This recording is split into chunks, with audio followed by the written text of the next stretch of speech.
En 1532 se publicó el primer tratado de ciencia política moderna por Nicolás Maquiavelo. Ahí Maquiavelo señala que hay dos tipos de gobiernos o principados, y él comentaba que había dos formas de obtener un principado: o de forma hereditaria o a través de una conquista. En el año 2000, después de poco más de 70 años de gobierno de un partido hegemónico, que no era un partido político como tal, sino era el brazo del poder político, como decía don Daniel Cosío Villegas, eso era el PRI, el brazo del poder de un sistema, fue sustituido en una alternancia en donde el Partido Acción Nacional, junto con muchas organizaciones ciudadanas, sustituyeron a un gobierno por otro. Entonces, en ese sentido, sería un gobierno que se conquista, no que se hereda, sino que era un grupo ciudadano con el Partido Acción Nacional a la cabeza por la alternancia. Entonces, ¿qué sucede cuando se conquista un principado, como decía Maquiavelo, y no se hereda?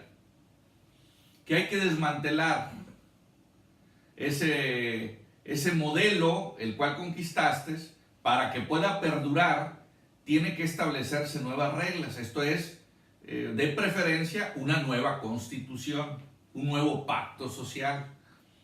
Y esa es la diferencia sustantiva entre una alternancia, esto es la simple sustitución de un partido por otro, y la conquista o lo que es una transición política, que tendría que derivar en una nueva constitución. En ese año 2000, cuando se conquista el poder en México, como por una nueva organización política y nuevas organizaciones y participación de la sociedad civil, se determinó que era necesario hacer un cambio radical de régimen.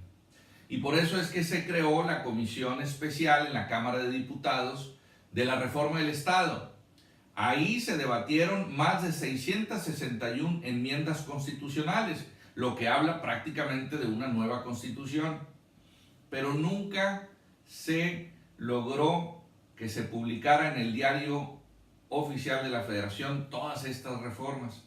Después se creó la Comisión de Estudio para la Reforma del Estado, más o menos en los mismos tiempos que la de la Cámara de Diputados. El coordinador en ese entonces era Porfirio Muñoz Ledo, y se hizo este documento, que es donde viene la mayoría de las propuestas hechas por muchas partes de la sociedad civil. Yo hablo de manera resumida en el libro Por la Libre, un proyecto libertario, sobre las propuestas de este libro. Bueno, todas esas propuestas y todas esas enmiendas que se hicieron a la Constitución en el mismo Congreso de la República nunca se implementaron. Y entonces los gobiernos del PAN se conformaron con una alternancia y dejaron el modelo que encontraron ahí prácticamente intocable. El operador político en la CONAGO, que es la organización de gobernadores, el operador político de Vicente Fox, pues todo el mundo sabíamos que era Tomás Yarrington de Tamaulipas, priista. Y por el lado de, una vez que llegó al gobierno Felipe Calderón, el operador era Manlio Fabio Beltrones, priista. Entonces hay una enorme responsabilidad del PAN el no haber logrado una verdadera transición que derivara en una nueva constitución. Y por el lado del PRI, en esos años, en esos 12 años de gobiernos panistas, el PRI debió de haber hecho una autocrítica de qué se había hecho mal para haber perdido la confianza y la legitimidad de los gobiernos que habían nacido de la Revolución Mexicana.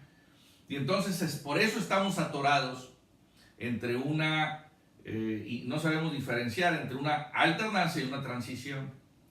Por eso ahora que Gabriela Cuevas comenta es que no fue suficiente esos 12 años y se truncó una transición, tiene razón. Ahí no hubo una transición y esa es la que hay que consumar en México. Ahora bien, ¿es posible un acuerdo nacional donde se ponga de acuerdo la derecha y la izquierda? Por supuesto que sí. En los modelos parlamentarios existe esa posibilidad. Ahora, si algo no funciona, pues se cambia. Por eso tenemos el referéndum, el plebiscito, la revocación de mandato, que son figuras que le dan una dinámica a la vida pública que nos permite no estar teniendo que soportar todo aquello que no nos gusta. No funcionó, se rectifica y se implementa una nueva política pública. Eso es lo que tenemos que hacer en México. Creo que es lo que tenemos que empujar hacia adelante, que se pueda lograr la verdadera transición que derive en un nuevo pacto social, porque si no, seguiremos estancados como hasta ahora, sin crecimiento, sin garantías democráticas y sin legitimidad. Gobiernos que llegan muy apenitas y después tienen el repudio popular porque tenemos que aguantar los 6 años. Por la Libre, un proyecto libertario. Seguimos en pie y creciendo y avanzando por la prosperidad de México y por el amor a nuestros niños.